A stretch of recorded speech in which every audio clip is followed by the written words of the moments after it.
Hello friends, maths class study में आप सभी का स्वागत है और मैं दीपक आज एक नए टॉपिक को लेकर के आप सबके सामने प्रस्तुत हूँ। देखिए, अभी टीईटी को लेकर के बिहार से जो अपन न्यूज़ देख रहे हैं उसमें ये बताया जा रहा है कि टीईटी की जगह अब सीटीईटी जो होगा वो कहीं ना कहीं आपके लिए क्वालिफाइंग होना आवश्यक होगा किसी भी टीचर एलिजिबिलिटी टेस्ट के लिए।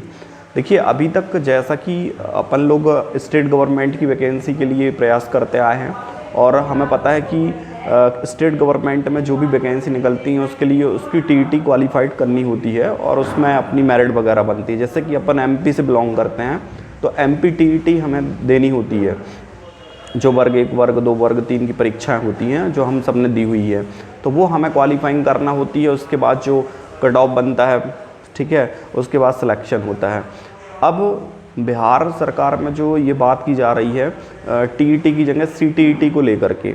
सीटीईटी आप में से कई लोगों ने एग्ज़ाम दिया होगा, सेंट्रल जो होता है, ठीक है, central teacher eligibility test.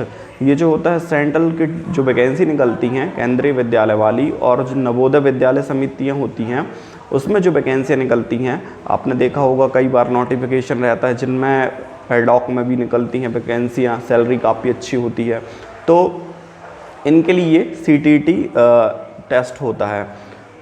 CTET test जो होता है वो 1 to 5 के लिए फर्स्ट लेवल और सेकंड लेवल 6 to 8 के लिए होता है, जिसमें अलग अलग योग्यताएं मांगी गई हैं। जो 1 to 5 होता है पहली से 5वीं के लिए जो एलिजिबिलिटी टेस्ट होता है, पहला पेपर होता है, उसमें आपके 50% 12th में होना चाहिए और साथ में 2 वर्षीय डिप्लोमा एलिमेंट्री एजुकेशन या फिर 4 वर्ष का बीएलएड आपका होना चाहिए। इसके बाद जो 6 to 8 होता है उसमें किसी भी विषय के स्नातक के साथ आपके पास एलिमेंट्री एजुकेशन का डिप्लोमा या फिर बीएड आपका होना अनिवार्य होता है। अब देखिए, अभी हमारे एमपी में तो इस चीज़ को लेकर के कोई बात नहीं है क्योंकि अभी एग्ज़ामिनेशन हो चुके हैं। एमपी टीईटी हमारा अलग से कंडक्ट होता है, लेकिन यदि भविष्य में इस प्रकार की परिस्थितियां निर्मित होती हैं कि सेंट्रल टेस्ट जो हो रहा है सीटीईटी जो कि लिया जाता है उसके थ्रू सिलेक्शन होने लगे, तब क्या होगा? मेरिट कैसे बनेगी? क्योंकि इसका तो कोई आधार ही नहीं रह जाएगा, ये कंडक्ट ही नहीं होगा। तो कहीं ना कहीं बात ये है कि जब इस तरह की आएगी तो हमें फिर सीटीईटी जो आपका एग्ज़ामिनेशन होता है सीटेट, उसको लेकर के मेहनत करनी पड़ेगी। उसमें भी कहीं ना कहीं अभी तक क्या होता था कि हम लोग जब केबी या किसी वैकेंसी को भरने के लिए सोचते थे तो हमारे दिमाग में ये बात आती थी कि यार अभी तो हमें क्या करना है, सीटेट क्वालिफाइड कर लेना है।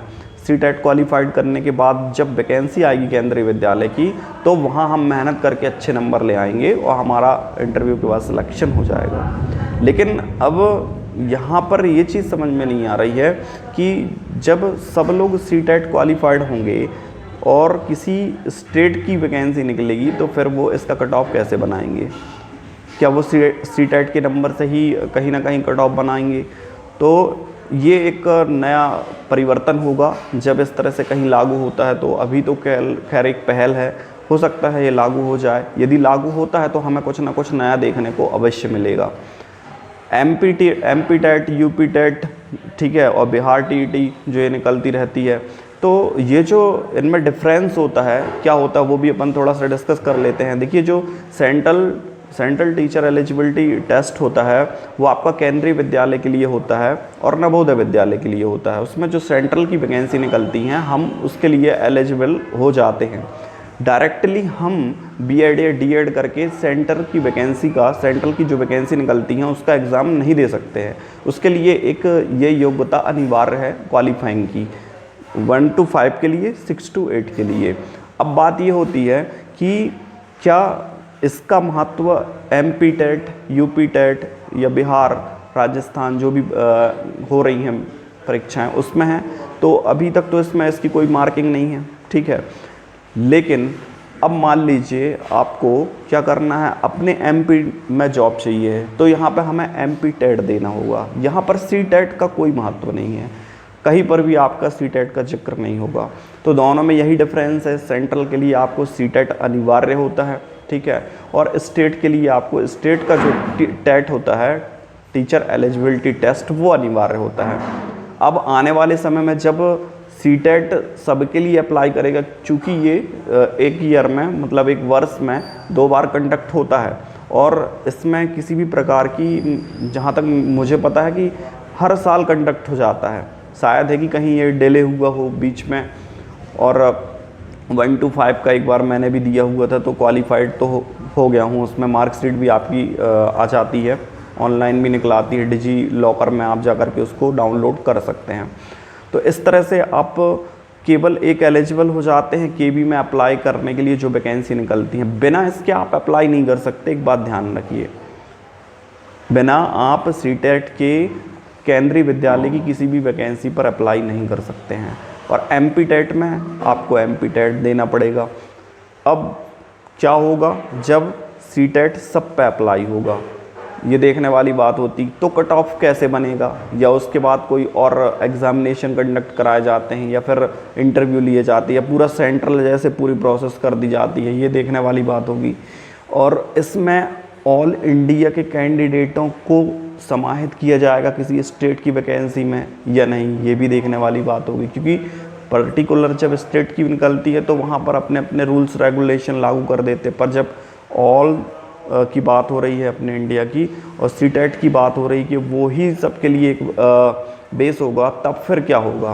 तब क्या ऑल इंडिया के कैंडिडेटों को स्टेट अपने नियम के अनुसार चलाएगा, या फिर जैसा केंद्रीय विद्यालय में होता है नियम के अनुसार वैसा होगा? ये देखने वाली बात होगी।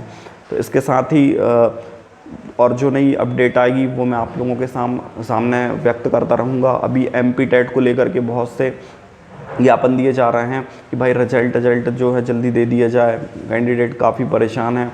तो निश्चित सी बात है, प्रयास चारों ओर हो रहा है अभ्यर्थियों के माध्यम से। अब बात यह है कि सफलता कब मिलती है। तो चूंकि अभी चुनाव हैं इसलिए अब आचार संहिता भी लगी हुई है।